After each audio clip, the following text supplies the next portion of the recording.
My name is Lee Grimm, and I moved here in 1967 as a new science teacher at the Rainy River Community College.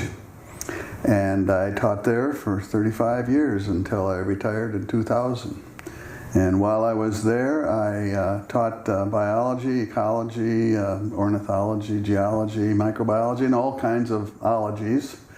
And I also had the honor of working as a resources biologist at Voisers National Park from 1972 to 2011, when I retired from that as a seasonal employee, and I'm still a volunteer there at Voisers National Park. And while I was at Voisers, I spent time studying the birds in the park mostly, although I helped develop trails and campsites and management plans and all that kind of stuff. And got to know the entire park area. Spent lots of time in the air and airplanes and on the water and hiking around the area. Also, in 2003, I was appointed to the Rainy Lake Board of Control, which is a board of the International Joint Commission. The International Joint Commission was established by a treaty, the Boundary Waters Treaty in 1909. And it was a treaty between Canada and the United States, actually between the United Kingdom and the United States. And that treaty set out some ways, some modus operandi, so to speak, about how we treat each other relative to the use of water along our common borders, water borders. And that goes all the way from the St. Lawrence Seaway all the way up into the Yukon, basically, up into Alaska, all along the Canadian-Alaskan boundaries and down into British Columbia and all the way along. There are a tremendous amount of shared watersheds. And one of the things that I did when I was part of this Rainy Lake Board of Control was I was asked by the International Joint Commission to be on a task force. And the task force was designed to go around the entire Rainy Lake, Lake of the Woods watershed and ask the people what their major concerns were about water and water-related resources in this entire massive district, which goes basically from almost 9 miles away from Lake Superior in the east all the way up to Kenora. And everything that drains into the Rainy River and from the Canadian side and the U.S. side, even when you're going to Virginia, just north of Virginia, that water's coming our way, and so on. So I was appointed. There were 3 Canadians and 3 people from the United States. That was one of the best things that I did here, because I got to go to Atikokan and Ely and Kenora and all the small communities and places and meet with the mayors and meet with the people. And I spent a lot of time meeting with people of Treaty 3 of the First Nations on the Canadian side. There are 28 Treaty 3 groups on the Canadian side. And one of the things that struck me most by being part of this is I met a young chief by the name of Lorraine Copenus from the Dells, which is a First Nation on the river running, the Winnipeg River running out of Lake of the Woods. Every place we went, Atikokan, Ely, every town in the U.S. and all places in Canada, Lorraine Copenus showed up.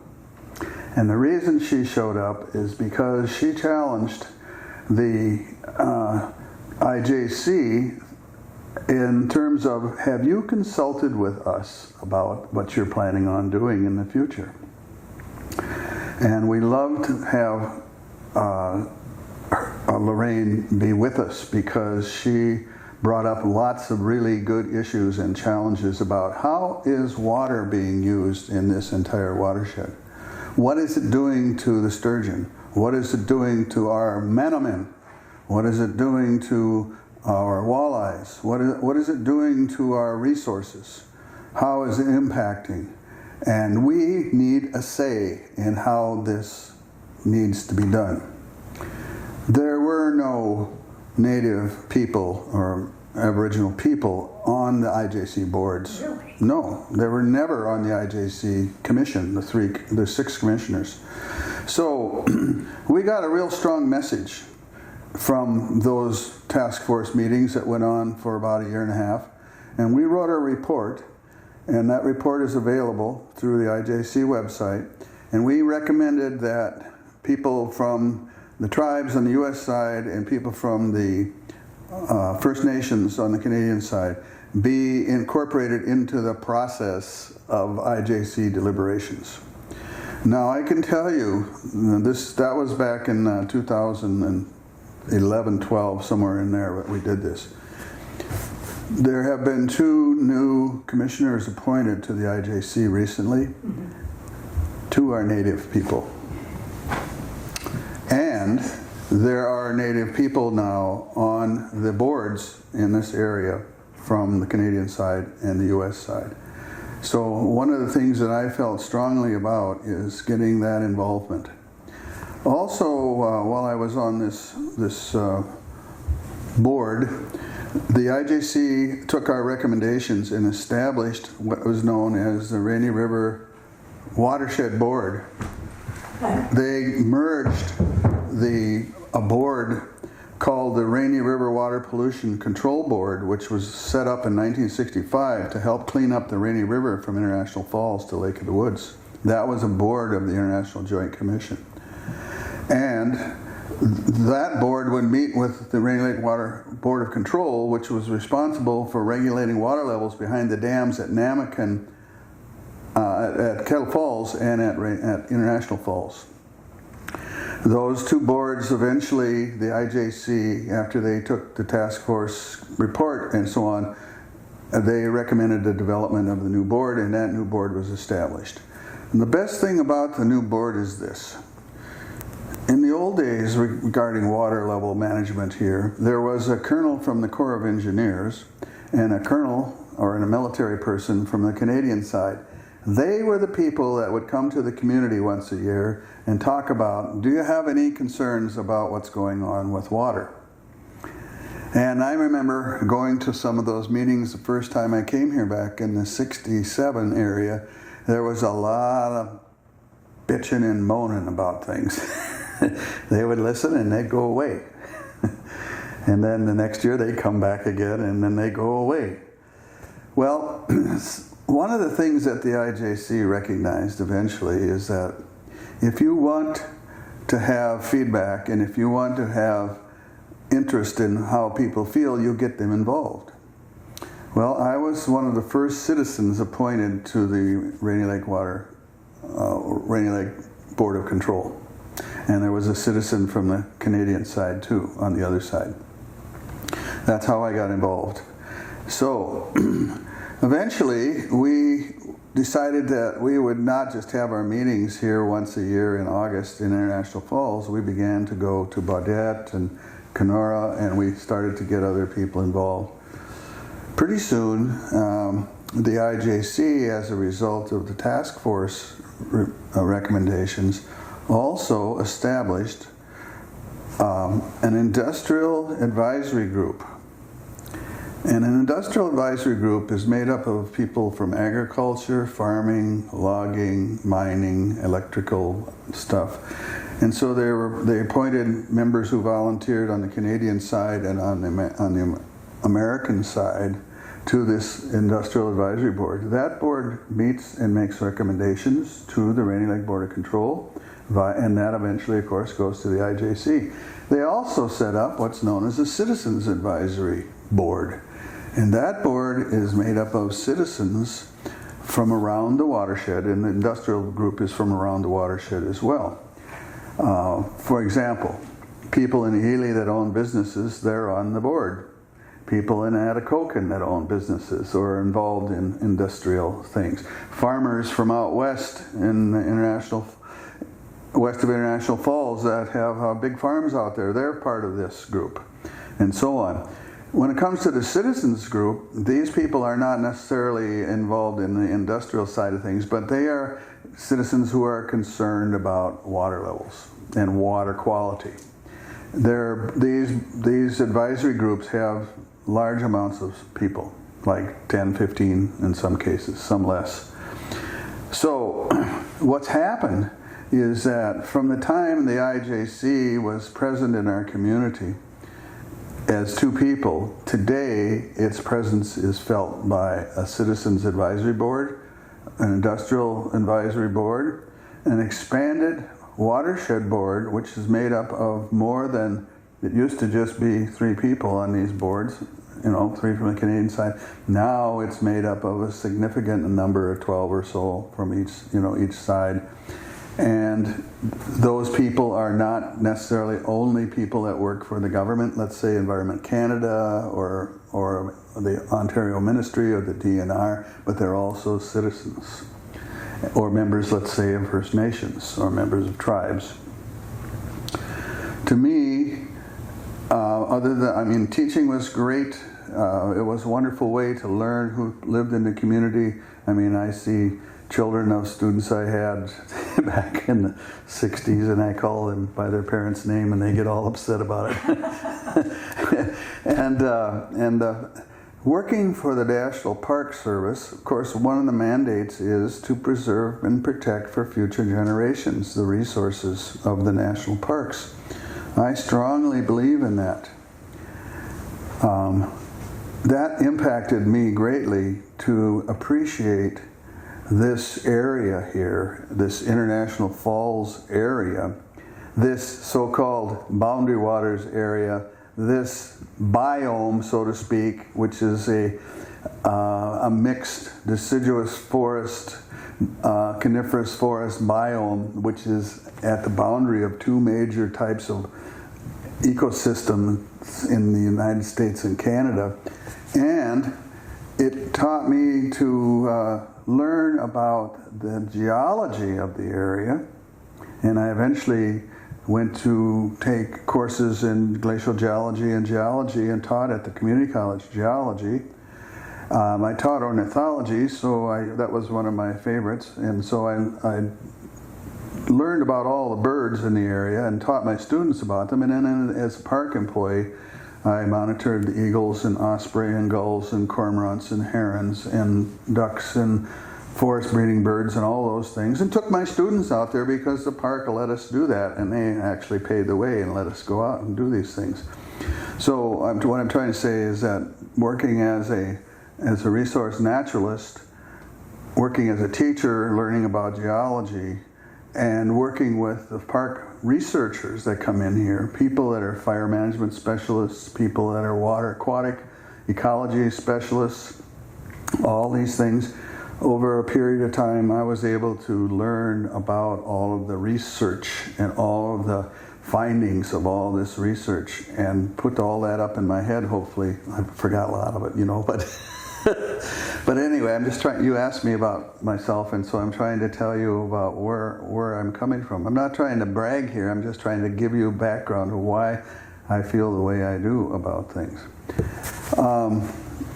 So I have put that together, and when I retired in 2000, I'd always been a member of the Episcopal Church here in this community, and I decided I would become a deacon in the church. And I don't know what you think about deacons or what you think deacons do, but I'll tell you what I think they do. And they work outside the walls of the church in the community to build community support for social justice and ecological justice. And that's how come I feel the way I do about being a deacon. And so I've been a deacon since 2006 in the Episcopal Church in Minnesota. And Minnesota has a very strong group of people that are supporting environmental justice, and I support what they're trying to do to educate people about the creation that's here, regardless of how you feel about how it got here. That's not the point. The point is that it is a cultural, spiritual, sanctifying thing. And when I go out and I stand on a ridge in Voisers National Park on 2.7 billion year old rock and look at a beautiful lake, one of the biggest lakes in the whole world, and I see the beautiful forest and I see the sky and I think about all that wildlife and all these things, how can you not want to say, I'm thankful for this, I'm part of this, I want to learn more about this, and I want to make sure that it stays in a state that is sustainable for the future. When I was doing my sabbatical, I think in the 90s, I reviewed a tremendous amount of environmental literature and I wrote a report as a result. One of the things I reviewed is the fact that over 95% of all the rivers in the world are dammed. When civilization comes, the planet ages quickly. Our culture, our way of life up here, our commonwealth, our connection to each other is oftentimes through cabins and shacks and being out fishing, hunting. And so we all treasure that, our people up here, both our original settlers and latecomers. And so we are all concerned about protecting that for the future. So if you could tell us a little bit about and inform people about what it means to protect the water. Sure. And make sure that it's there for your children and grandchildren. Sure. Okay. Let's start out by talking about watersheds, okay? And a watershed is an area that you can draw a line around. And inside that line, the land is set up in such a way that all the water stays within that area and eventually leaves and goes somewhere else. Now, we could talk about the Rainy Lake watershed, okay? And that's all the water within Rainy Lake and the rivers that run into it and all that kind of good stuff, okay? And then we could talk about the Lake of the Woods watershed. And the watershed, Lake of the Woods is huge. I mean, it's huge. The Rainy Lake watershed waters go into the Lake of the Woods watershed waters. And guess where the Lake of the Woods waters go? They go into the Lake Winnipeg watershed and eventually into Hudson Bay, which is the ocean. So the people in Minnesota have identified all of the watersheds. They've drawn maps around all the watersheds in the state of Minnesota. The Minnesota Department of Natural Resources and the Minnesota Pollution Control Agency work together to identify watersheds. And they identify smaller levels within each watershed. And they study those intensively to determine the physical characteristics of the water in each of those smaller units, the chemical characteristics within the water of all of those units, and the biological components within all of those units. And they take all that information and they put together a picture of the health of each of the watersheds. Now, I don't have the exact figure in my head right now, but I can see a map. And I believe there are 80 some watersheds identified in Minnesota. Wow, 80? Yes. Now, they've been put on a rotation to go back every 10 years to assess the changes within those. If you don't monitor, if you don't go out and support the resources through money to support people going out and studying the biology, the chemistry, and the physical and the chemical and the biological characteristics of each of these areas, how do you know what's happening? So, you got to do that. Minnesota is in the forefront of doing that. But I want to tell you, there is good news and there's bad news. The good news is that we're doing the studies and that there are people out there monitoring and finding out what's going on. The bad news is that about 40% of waters in the watersheds in Minnesota are not in really good shape, either physically, biologically, or chemically. And the water is not up to quality of what it should be for swimming and drinking and recreational use and those kinds of things. That means that somebody has to figure out why, and then they have to figure out what to do about it. So there's mitigation, right? To mitigate means to fix something. The Canadian side of our watershed here, the Rainy Lake of the Woods watershed, which is massive, runs, like I said, all the way from near Lake Superior all the way up to Kenora, and everything that drains into those areas, Lake of the Woods, Rainy Lake, Namakan Lake, and all that. Seine River, Turtle River, Little Fork River, Big Fork River, Pinewood Creek, all these things on the Canadian side, they all run into this area. They don't have the same kind of resources and studies going on as we do in Minnesota, although they're being done. Don't get me wrong, I'm not saying that, and it doesn't mean they're not concerned. But that's one of the things that the IJC can do, the International Joint Commission, is to promote and stimulate the resource agencies within each side to set up and do these kinds of resource studies and monitoring and making decisions about what to do in the future. As you might expect, you have the Department of Agriculture that promotes certain things, and then you have a Department of Forestry and that promotes certain things. And do they always mesh? No. And so we often have governments, one hand is doing stuff and the other hand is doing stuff, and they're not working together, and often they conflict with each other. For example, giving people money to drain land to grow crops, what happens to all the draining water? It goes into the water systems. And so that may be contrary to what the Ontario Ministry of Natural Resources is doing. So, for example, I'm just using these off the top of my head here. So the point is that the Rainy Lake of the Woods watershed is huge. There have been aquatic resource studies going on these in this watershed for for decades, 75, 80 years.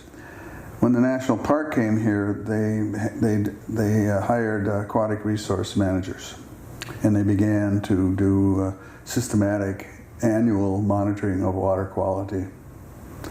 And the IJC then got a message back from local resource managers here, the OMNR, the DNR on this side, and the Rainy Lake Sports Fishing Club and other natural resource groups. And they said, we think the way the water's being managed here is detrimental to natural resources. We think that you should take a look at this. And so they said, oh, let's do a study. Let's find out what's going on. In other words, the way the IJC was controlling the water through the dams, people were saying, this is not necessarily good for natural resources. What is it doing to the northern pike population when you draw down Kaptogama Lake up to 9-10 feet a year, and you take the water away from all the vegetation where their little eggs end up being put on during spawning when the water's not there? What is it doing to the walleye populations?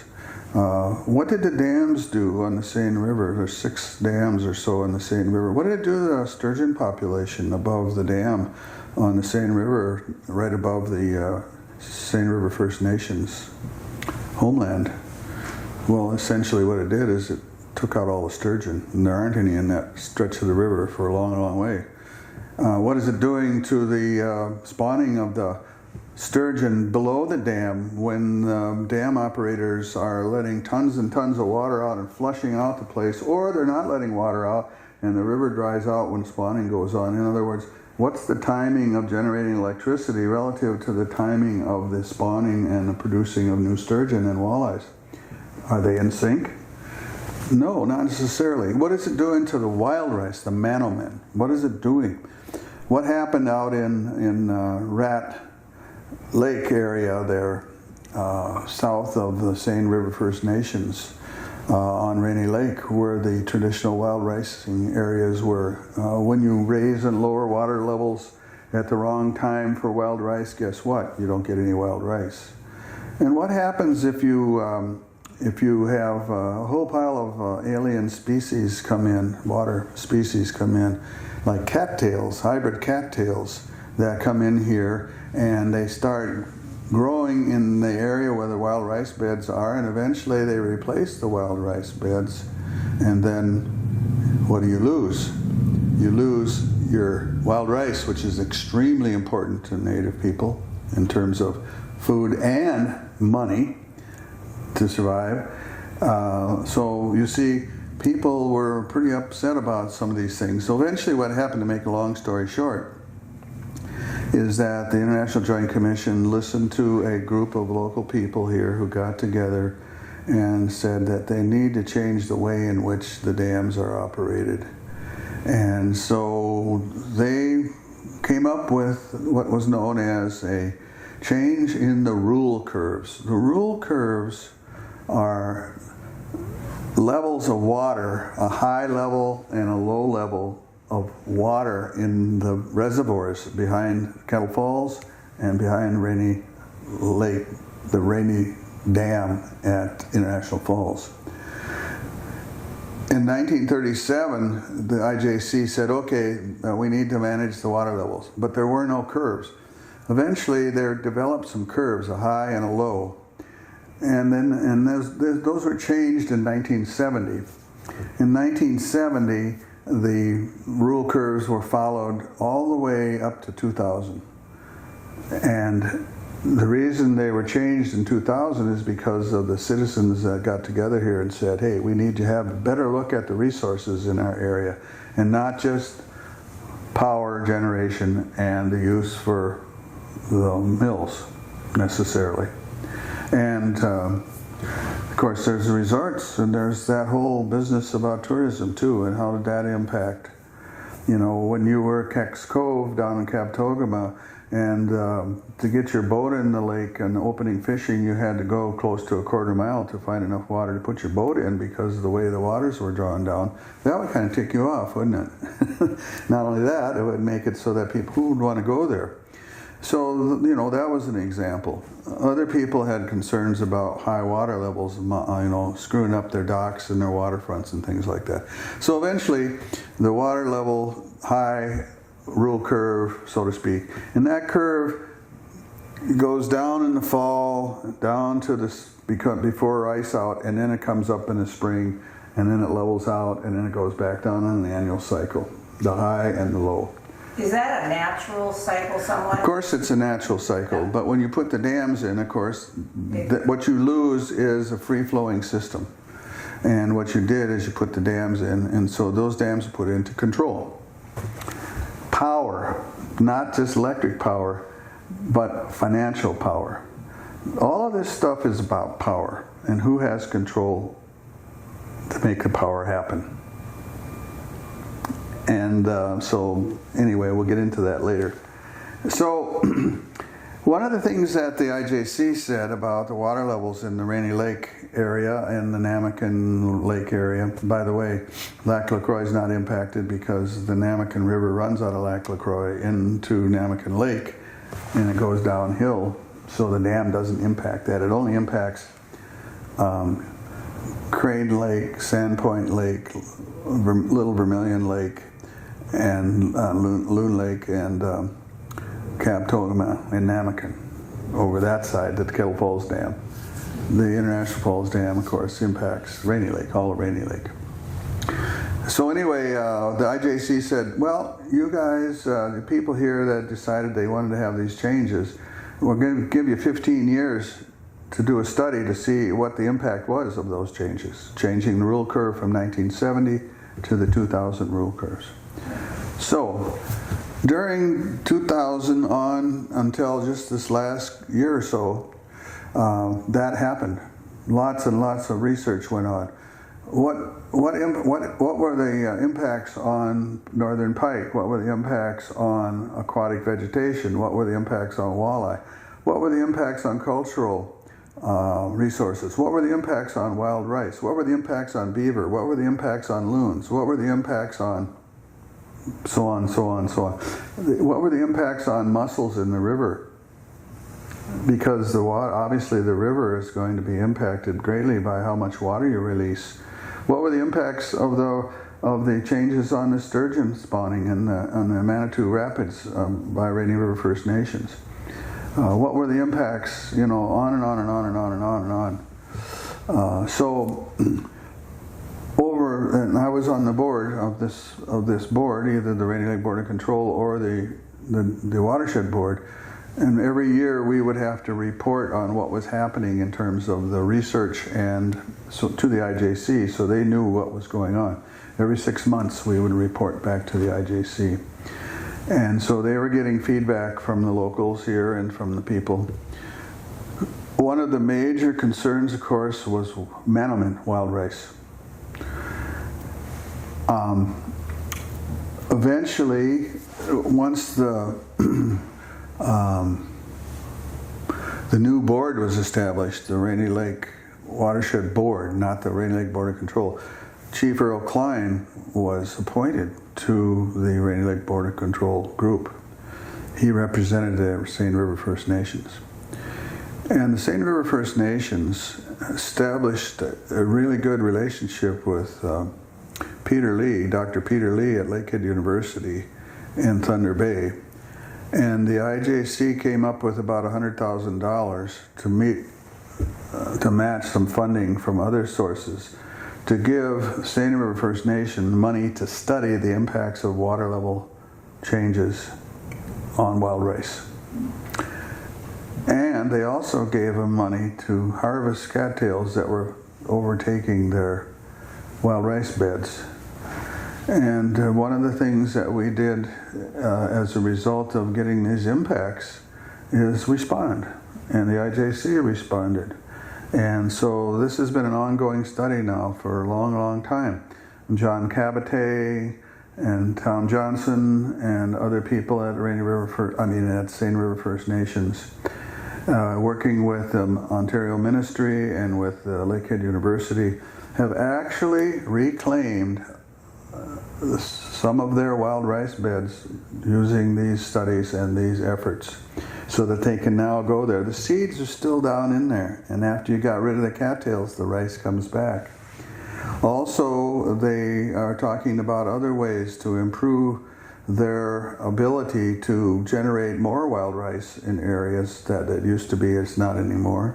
And so, in other words, by having feedback through the citizens in the area and having the IJC respond, that's a good thing. In the past, it was a kernel here, a kernel there, and you'd go away. So you can see what's been happening. Improvement. The power is in the people getting together, voicing their concerns, and working and pushing to get governments to do their thing. Now, some people don't like regulation. Other people realize that regulation is a way to promote health, clean air, clean water, this, that, so on and so forth. So it's all about power again. It's all about power. Who pulls the strings of power? And so today, I want you to know that the water from over in North Lake, which is near Lake Superior, comes through the rapids in Rainier. The water from the Gunflint Trail Lakes, Saginaw, Gunflint, Knife Lake, all comes through the rapids at Rainier. Really? And it all goes down the river to Lake of the Woods, and it ends up going out the dams at Kenora into the Winnipeg River. The water from Lake Vermilion goes through the rapids at Rainier. The water from Crane Lake goes through the rapids at Rainier. It's all running this way. the water from the Little Fork River doesn't go through the rapids because it dumps into the Rainy River below Rainy Lake. But the water from Turtle River Provincial Park, up in the Canadian side, and from Seine River, and from the Manitou, and Manitou, Upper and Lower Manitou, and Esox, that water goes through the rapids at Rainier and through the dam at International Falls. So, example, in the war years in Canada, they needed iron. So they knew that there was a lot of iron around Atikokan. And so what did they do? They took a lake and totally drained it, dredged the stuff out of the bottom, and got down to the really good iron ore, and they mined it all out of there. In the process, they diverted the Seine River and made some tunnels and channels so that they could do that. And once they got all the ore out, guess what? He left it. They went away. But during this time, when they dredged this out and so on, back in the 50s, all of this cloudy tomato soup-like water came down the Seine River and went into Seine Bay and went into Rainy Lake and went through the rapids in Rainier and went through the dam into the Rainy River and found its way to Lake of the Woods and out the river and down the Winnipeg River into Lake Winnipeg and up Lake Winnipeg out into Hudson Bay. And people that lived here in those days have actual aerial photographs where you can see the murky colors of this material in these photographs. Not the nice clear water, but the suspended stuff that came out of Atikokan. Was it like a red river running through the lake then? Yeah, it wasn't bright red, but it was... Orangey. In other words, this, today, the Ontario Ministry of Natural Resources is responsible for making sure that some of the ore bodies over in Atikokan that are filling up with highly acid water don't get into the system. Really? And some of these pits, and our IJC people have all been over there and we've gone and visited there. Some of these pits are filling up and there are dikes and dams that are holding this water back. And there are concerns about some of those issues. My point is this: if you mess around with stuff in a watershed, you think it's over when you're done, but it isn't necessarily. Here we are, 2019. The mining started back in the 40s and during the war, the 30s and 40s over at Atikokan. They're still dealing with that today, the OM&R. Greg Chapman is the OM&R resource manager in Fort Frances for that area. It's his responsibility to have teams of people that are working together on that. And so Larry Calamine was an aquatic ecologist here starting in the 80s, and he retired here I don't know how many years ago, but one of the things he did is he put together an aquatic resources booklet. And that booklet highlighted all of the resources and the research that went into studying aquatic ecosystems in the park area. And that is a record that you can go to. There's a CD and then there's the written document. One of the things that's mentioned in there is that Rainy Lake, this huge lake in all of its water, is estimated to turn over every year. Do you realize what that means? That means that the water from Northwest Bay, from Seine Bay, from Paddy Bay, from all Lake Vermilion. Not Lake Vermilion, but Anderson Bay, Cormorant Bay, Saginaw Bay, Hale Bay, Swell Bay, Red Gut Bay, all of these bays all this water passes through here in a year, and it gets filled back up again. So where's that water come from? Well, it's coming from upper parts of the watershed, right? So it has to come down through Lac La Croix. It comes through the Kawishwe River by Ely, the Basswood River. It comes through all of those lakes and stuff that are coming out of the Boundary Waters Canoe Area Wilderness. It's coming out of the Quetico Provincial Park. It's going down the Namakan River. It's going down the Pipestone River and the Fall River into the Stokes Bay at the end of Rainy. It's coming through Kettle Falls. It's coming down through all these places. It's all coming, and it goes on an annual cycle, on an annual basis. That's just the surface water, right? That's the water inside the boundaries that we can say, this is where the watershed is. So that's pretty revealing, isn't it? To think about that. So what happens in Ely can impact what happens in Kenora. What happens in Ely can impact what happens here when you pull a walleye out of the river at Shorewood. What happens here can impact things down at the Manitou Rapids and so on and so forth, and in Lake of the Woods. Now the question is that you say, well, that's 300 miles away. How could that possibly be? Well, it depends upon what you're talking about. You want to talk about mercury? Mercury's everywhere. And is mercury part of our bedrock system here? Not really. Mercury's all coming in through the atmosphere. It ends up being dropped in the atmosphere. It ends up being incorporated into the biota, and it ends up being transmitted through the waters and through the systems. Mercury's on Isle Royal, Mercury's in Lake Superior, Mercury's in the Boundary Waters lakes, Mercury's in all our lakes, Mercury's in Rainy River, Mercury's in Lake of the Woods, and so on and so forth. And it's all put there by our society. Yeah, pretty much. Not naturally occurring. No, pretty much. I didn't know that. Airborne transport. We now have what we call a global atmospheric circulation.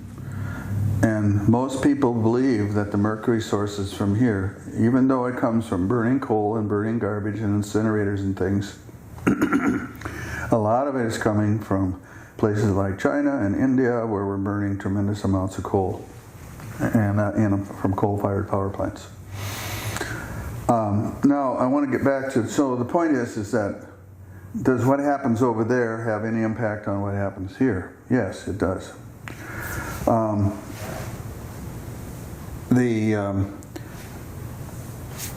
The Corps of Engineers, the Pollution Control Agency, the DNR, the IJC, the Canadians, we have these gauges all over the watershed to monitor the flow rates of water. We don't have enough to know exactly what the flow rates are. We also have people that are out in doing the chemical, biological, and physical tests on the water to find out what's going on in terms of water quality. We have a unique spot on the globe in terms of water quality, interconnected waterway systems. It's unique. It's so important that it stay that way and that it be protected for future generations. The Canadians thought it was important. They established Quetico Provincial Park. The people of the United States thought it's important because they established Boundary Waters Canoe Area Wilderness. The people of the United States thought it was important because they established Boisse's National Park. The city of International Falls thought it was important because they went out of their way to put sewer all the way 12 miles east of town to keep the lakes clean. The people in Crane Lake are doing the same. The people in Ash River are doing the same. The people in Cap Togama are doing the same. People are taking efforts to make sure that the water quality and the water, which is gold for us basically, stays the way it stays. That can only happen if we monitor, study, mitigate, and protect. So, when it comes to wild rice, I want to get back to that. When the park came, back in the 40s and the 50s, a lot of people locally went out and planted wild rice. I think it was the Couchiching County Sportsmen's Association. And Black Bay used to be full of wild rice, and Cranberry Bay and places like that. Tilson Creek, for example, some places like that. A lot of things changed though, and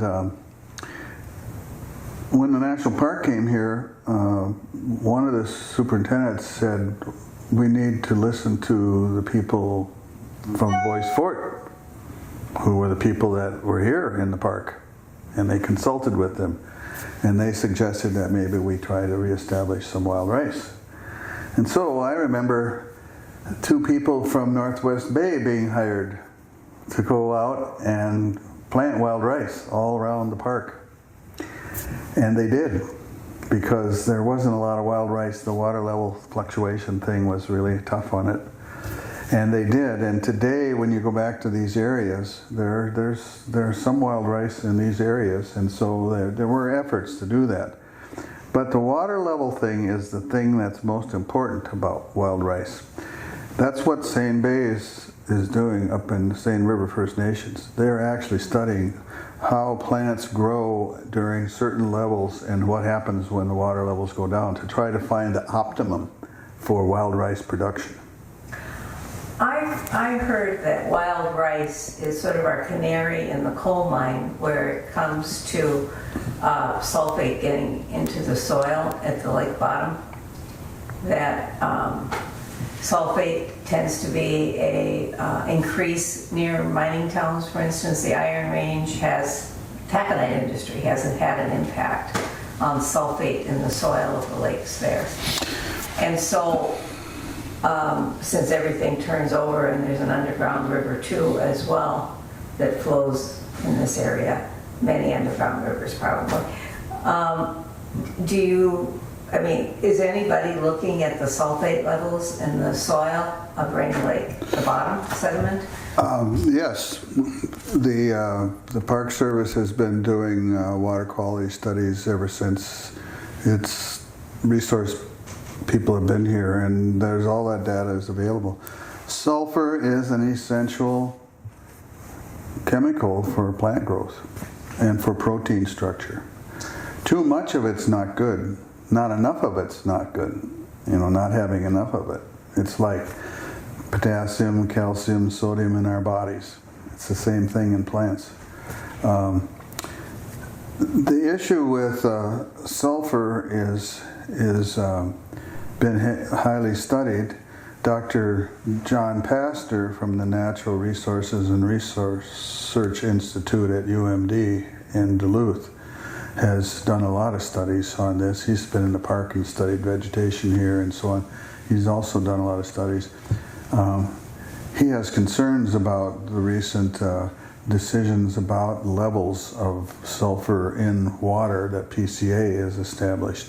So there's controversy over this issue about how much should be allowed in the waters in the state. And that's an issue. But one thing for sure is that if you do what we call sulfide mining, and this is what's being proposed in Polymet and over at the proposed Twin Metals mine right on the edge of the boundary waters. Polymet mine would be 12 miles south of the boundary waters border, but the Twin Metals mine would be right next to the boundary. What's down in the earth is a result of geologic activities that occurred, maybe about 1.6 billion years ago, somewhere in that area, give or take millions of years on each side. The continent split, and what happened is that as it rifted, much like it's doing in Iceland right now, and I was just there last year, it split apart, and there was a big split. It split all the way from down in Kansas all the way up around and back down into Kentucky. And when it split, the molten materials from down in the mantle of the earth work their way up into the crust. And that molten material flowed out onto the surface in pulses over long periods of time. And of course it raised up the crust and it flowed away from the rift. Well, some of that material never got to the surface and flowed out, but it got injected into the crust underneath. Those materials had a lot of sulfur in them. They also had a lot of copper, nickel, metals like that, heavy, these kinds of metals that are precious metals and so on and so forth. After the splitting occurred and it healed and it went away, that whole area that was raised up collapsed like this into the center of Lake Superior Basin. Really? Yes. So when you drive the North Shore, you're driving along the top of flows, either basalt or rhyolite, which were flows from this rift zone that flowed at one time away from the rift, deep down into the Earth's crust, that never got to the surface. Chemically the same as basalts and rhyolites were gabbros, and these contained these deposits, small quantities of copper and nickel and other things like that. So today, that's what people want to mine. They want to mine. They want to go over there and they want to go down get through the overburden. By the way, 1.6 billion years ago is a long time. And so there's been a lot of erosion taking stuff off the top over that many years. And then we got through the glacial period and that scrapes off some more. So now we're getting down to where the more you erode away the flows from the top, the closer you get to the stuff that didn't get to the surface, right? That's how you get granite. Granite is placed into the crust but not at the surface. To get to it, you have to take all that off the top. It's like having big chocolate chips in the middle of ice cream. You take all the white ice cream off the top and finally you hit what? The chocolate? That's the granite. And so that's how you get granite exposed. It's the same way with gabbro. Duluth is, you know how the cliffs are in Duluth. There's gabbro and basalt and it's all there. So over at Ely, they want to go down and they want to get these metals, copper, that's what it's all about. They want mining to occur there. But here's the deal.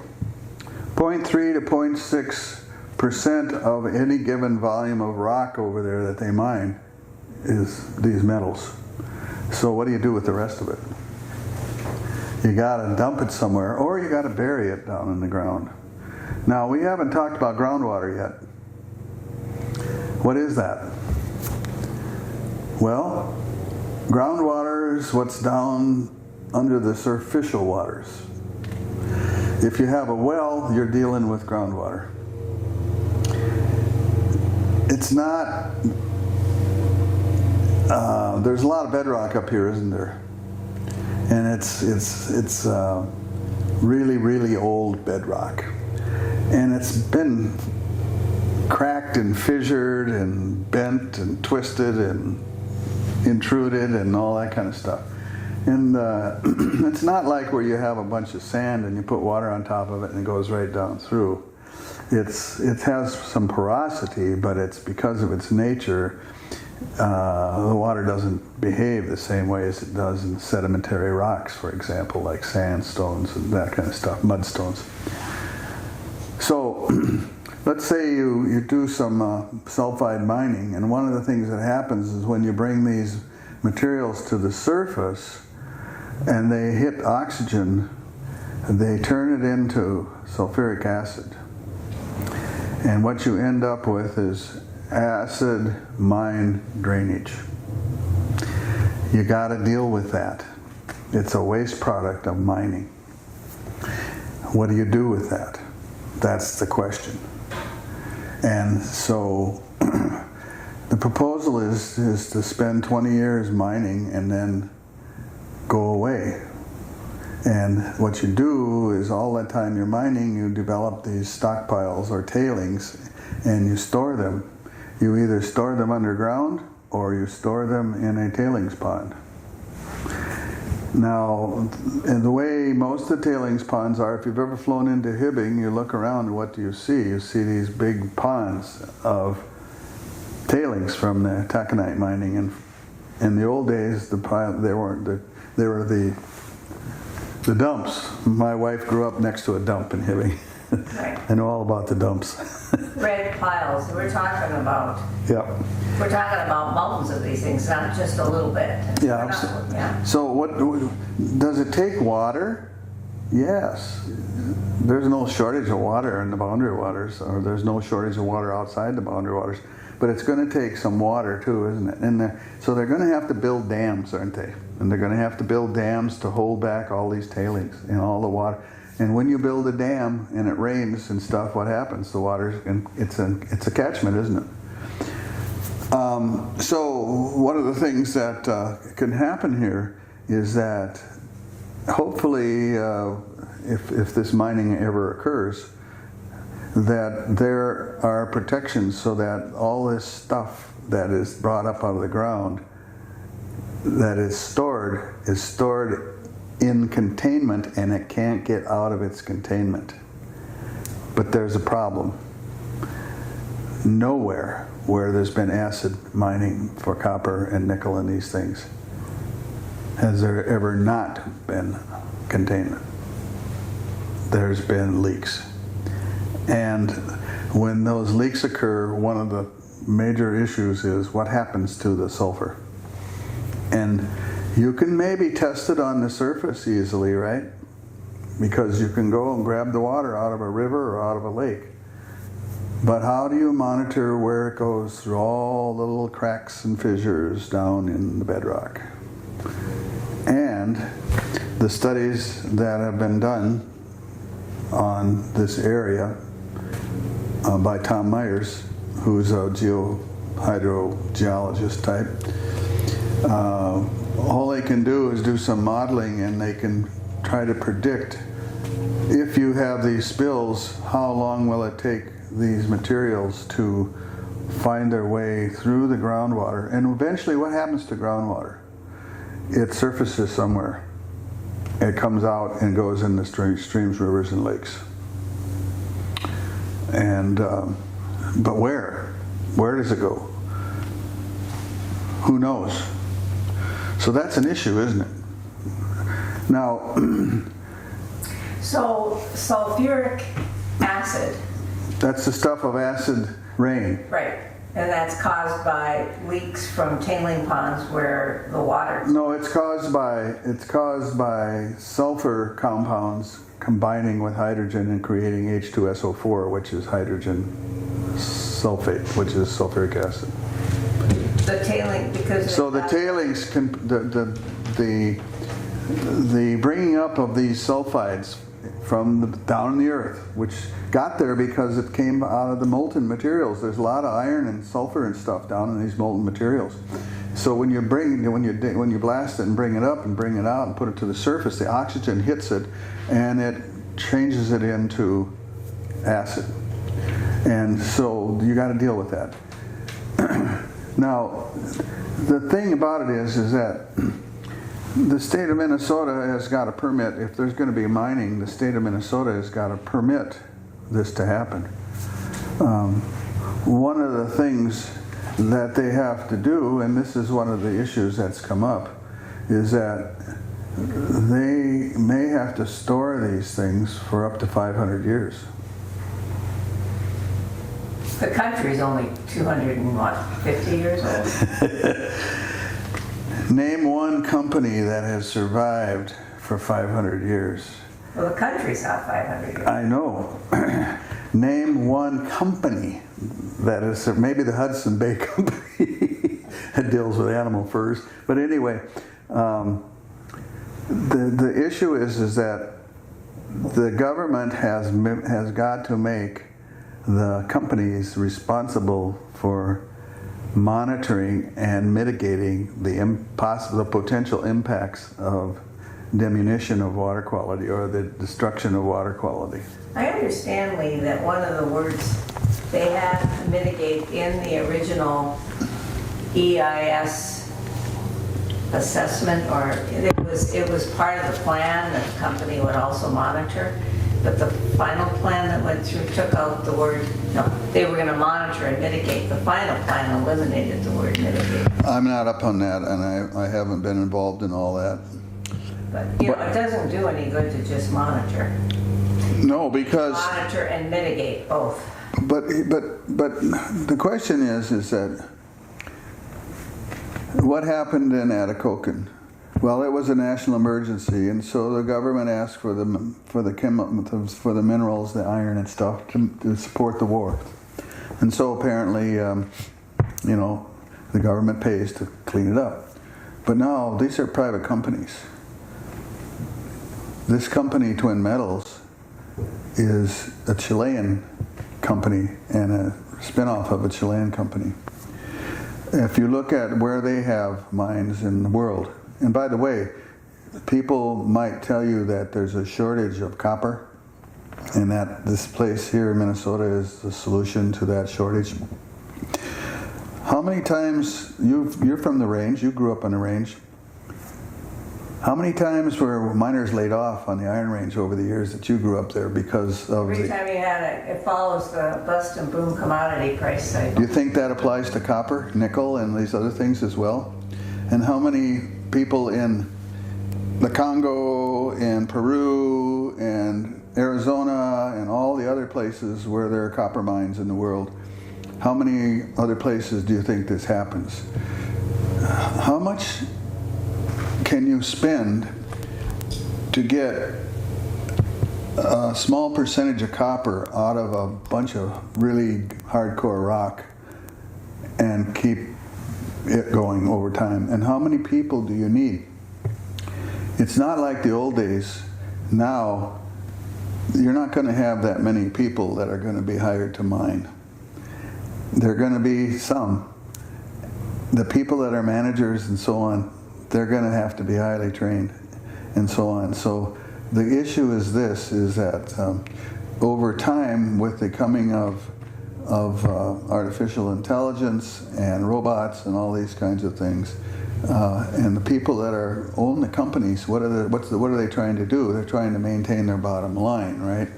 And so they're going to try to spend the least amount of money to get the maximum amount of the product that they're looking for. And if they don't make it, what do they get to do? Walk away. They get to walk away. And then who is responsible? So that's why the state of Minnesota is being really sticklers about the fact that this is a very strong potential. Now the question is, what kind of guarantees are there? When it comes to groundwater, that is a big question. Now that groundwater eventually, as I mentioned, the water in Ely eventually finds its way to Hudson Bay. The water from the Twin Metals mining tailings pond could eventually find its way through the Rainier Rapids. Now the question is, what's in that water? What kind of impacts? And then, the question is, how do these tailings leakages potentially change the ecosystem around these areas? Well, there's no question about what happens. I mean, all you got to do is go to all these mines that this company has and take a look at.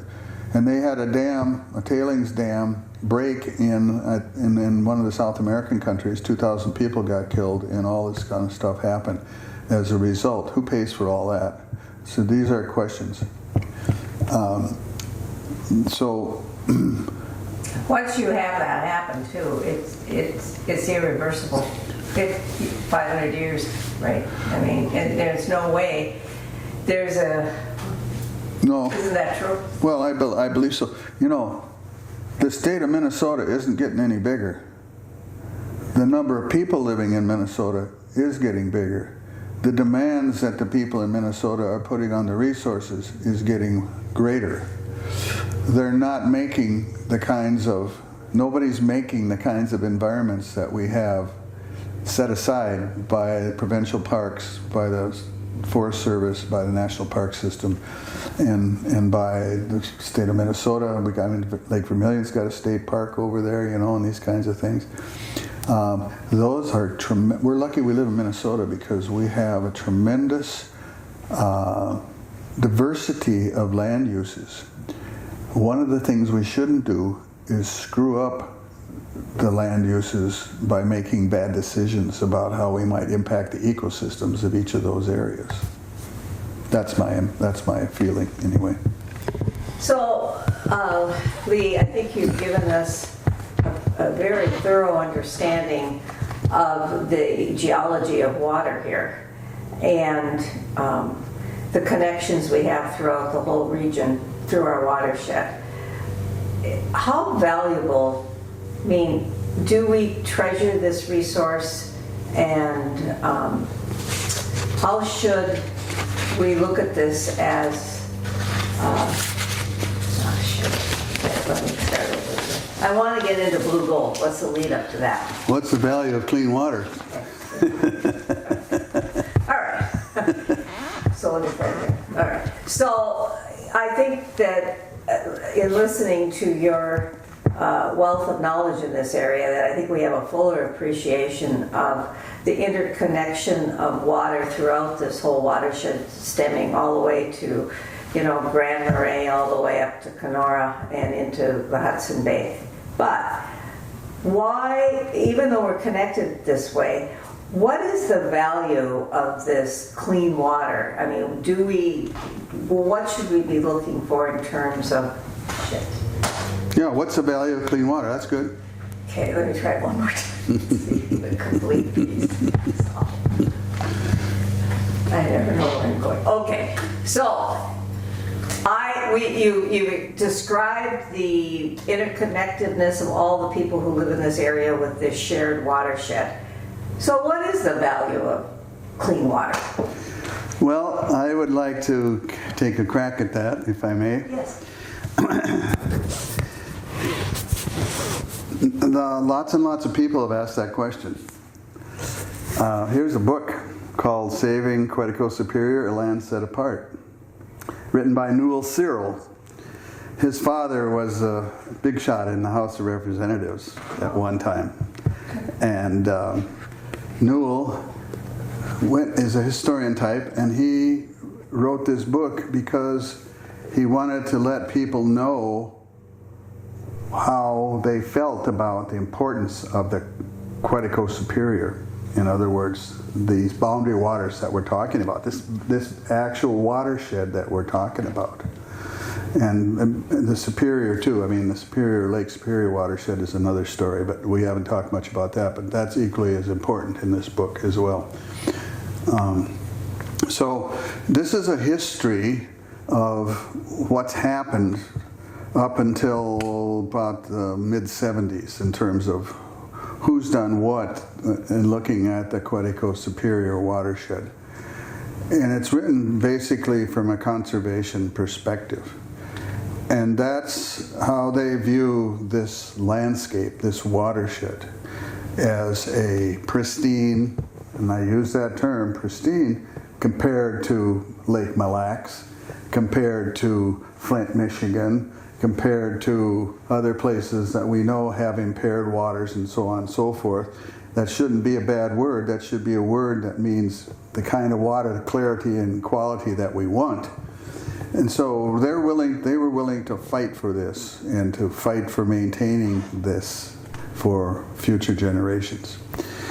And so that's one thing that I wanted to point out, that this fight for the value of these waters that we're talking about started way back in the 1800s with the white culture, but obviously a long, long time before that with the culture of Anishinaabe people and so on.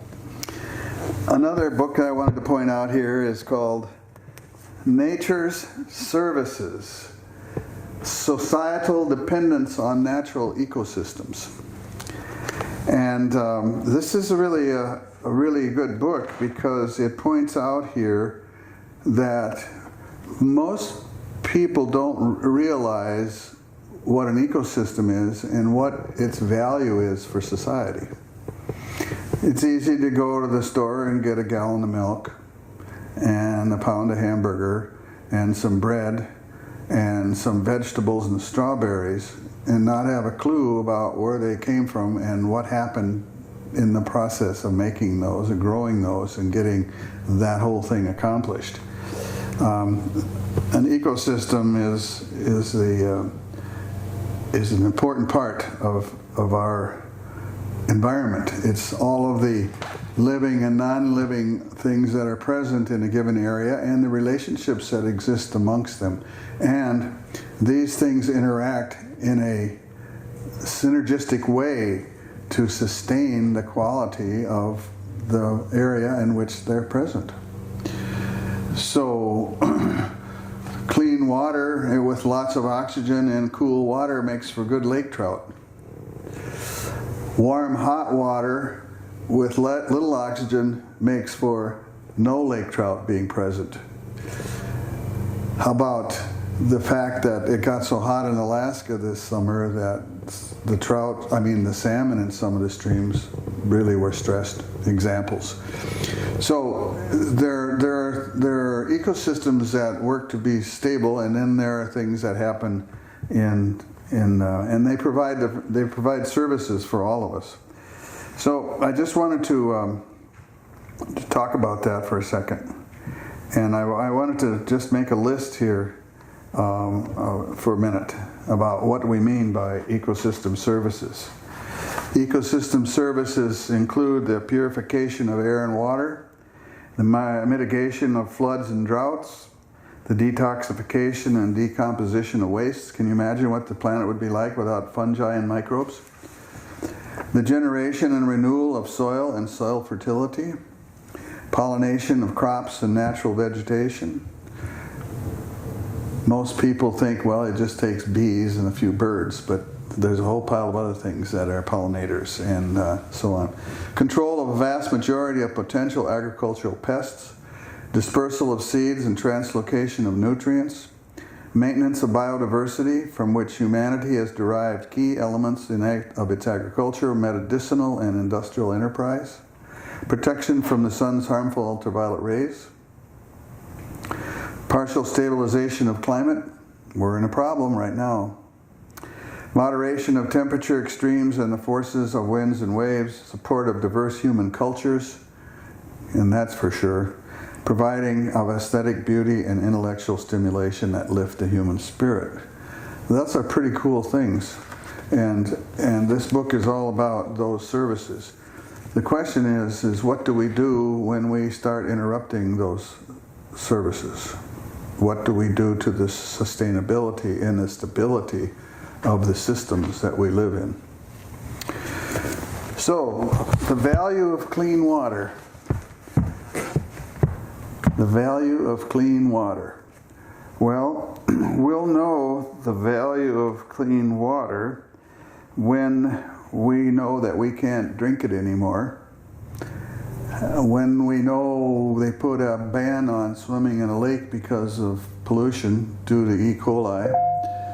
When our health is impacted by it.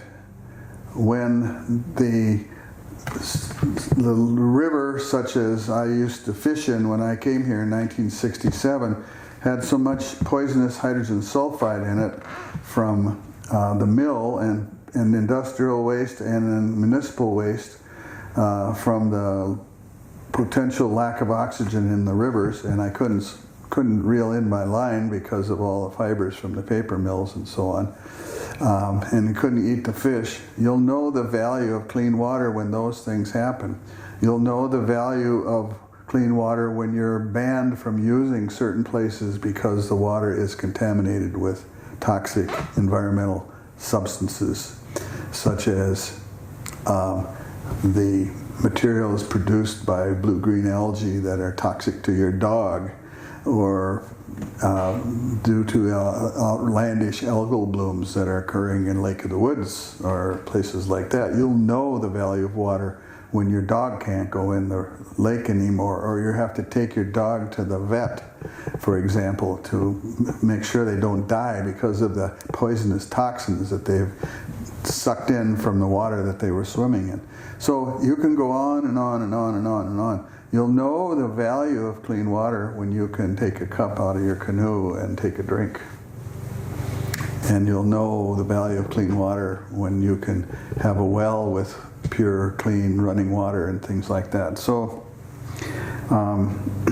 when things are no longer boatable, swimmable, and fishable, and when the rivers and streams and lakes are classified as an impaired and unfit for human use, you'll know the value of clean water.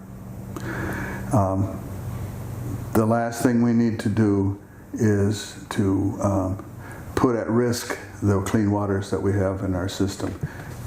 And the state needs to be right on top of that and make sure that we don't end up with waters that are no longer swimmable, fishable, boatable, and drinkable because of the placement of certain human activities. And the other thing is that people, I can understand the people in the Iron Range. I'm married to an Iron Ranger that lived in the world of mining, and her father was a mining engineer and so on. I understand the need for jobs. But one of the things that really is questionable in my mind is the trade-off. Is there a trade-off here? What happens if we open up a mine, let's say, in Ely, and we put so many people to work at so many thousands of dollars an hour for 20 years? How much is that worth when all the profits for that are going away from our community out to some other country? And we might end up being left with a pile of pollution that could be there for hundreds of years that we might end up paying for. And then the other side of the coin is, what impact does that have on the economy that is currently present in the area? And those are some questions that I have in my mind about how we treat water and what the value of water is. So. Well, Lee, thank you very much for sharing this time with us. You've been very generous, and I think that when people become informed and understand that they're in a better position to protect their interests and preserve their culture and their environment. It's all about power. Earlier, Cynthia, I mentioned that when I was working on this task force going around the watershed, I met Lorraine Copenis. I saw her, I don't know, it wasn't more than a month or so ago. Well, I saw her at a meeting and gave her a big hug because I admire her so much for being the chief of her First Nations group on the Dells on the Winnipeg River, just outside of Kenora. At the first meeting that we went to in Kenora, she came and got to the microphone, and she had a man with her, and she started addressing the crowd there, maybe 100 people or so, and she started talking about this whole thing that you guys are doing is flawed because you haven't consulted with us and so on. And that consultation is a very important part of the agreement that Canadian government has with First Nations people regarding governance and things like that. And the IJC really isn't government, it's the result of a treaty between two countries, and we didn't want to discuss that whole issue, but we agreed, yes, we would like to do that. And she then went on and started talking about, this whole thing about water is a big power game. It's all about power, and it's all about blue gold. Blue gold. And she said, you know what blue gold is? She said, it's money. It's money, using water to make money. And she went on and she said, the use of water to make money for electrical generation and the use of water to move logs and things to the mills to make money. It's called blue gold. And I often wondered where she got that from. And so I asked her last time that I saw her, and she said, well, you need to look up the book, Blue Gold. So I did. The book called Blue Gold, The Fight to Stop the Corporate Theft of the World's Water, by Maud Barlow and Tony Clark. This was written, I think, in 2002, maybe somewhere back in there. This book is an examination of rapidly emerging global crisis. And that crisis is, it's who gets to use the water for what. Now, that's really an interesting concept, because when you think about it, how did all this water stuff get started here in the Quetico Superior? It got started by putting in a bunch of dams, and there were plans for a whole pile more dams throughout the entire watershed. And it was because of people like Ernest Oberholzer, who had his fight with Bacchus and who got other people involved to stop this whole process from going further than it actually did. It's about power, right? It's about who had the power, who had the ability to control the use of water. I spent a whole year in the Lower Colorado River Valley studying the impacts, studying the ecology of the undammed Lower Colorado River. I can tell you all about that. It's pretty interesting.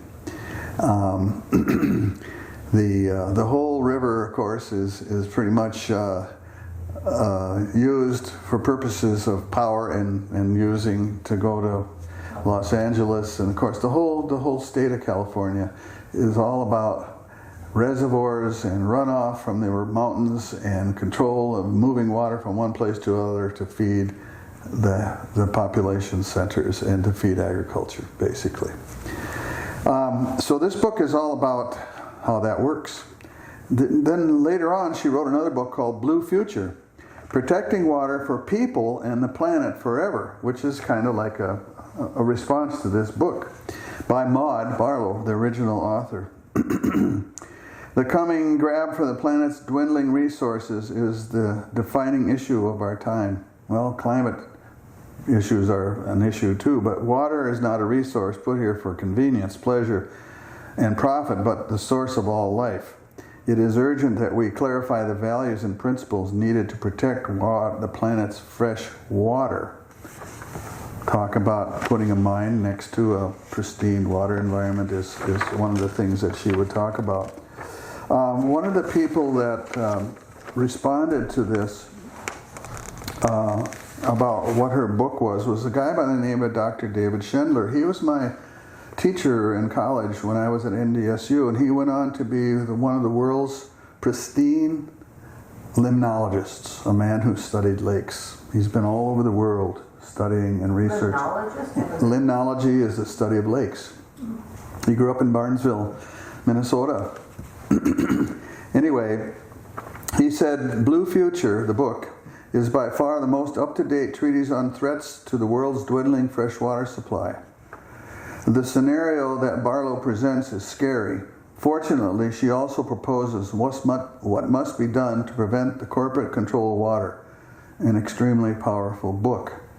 Now, Dr. Schindler was at the University of Alberta in Edmonton, and he was a man who fought the Athabasca tar shales pollution of the river that impacted First Nations people.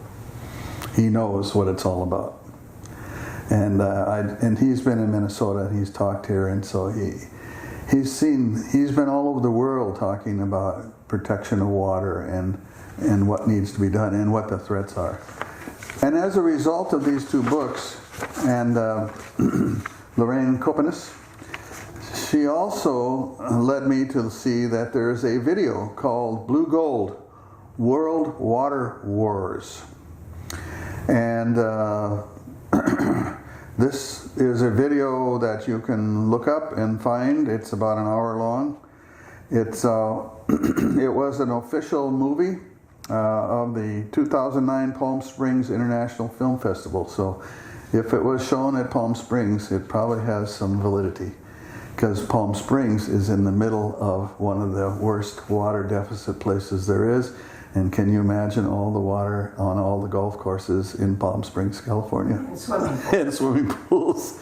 So anyway, I just wanted to mention that the business about blue gold and the power that manages water and determines how water gets used in what, and with little, and often in many cases with little concern for the impact that its uses have on other people, like the threat to dam up the rest of the Grand Canyon, things like that. So those are interesting ideas. So we need to value what we hold here that's right. and understand blue gold. Yes. And not sell ourselves short when we have the threat to it from copper nickel. We need to take a very serious, long, hard look at the value we have and what the potential impacts can be, and whether, if we're going to mine, whether those impacts can be mitigated and look down the line hundreds of years. Do we want that? That's a question.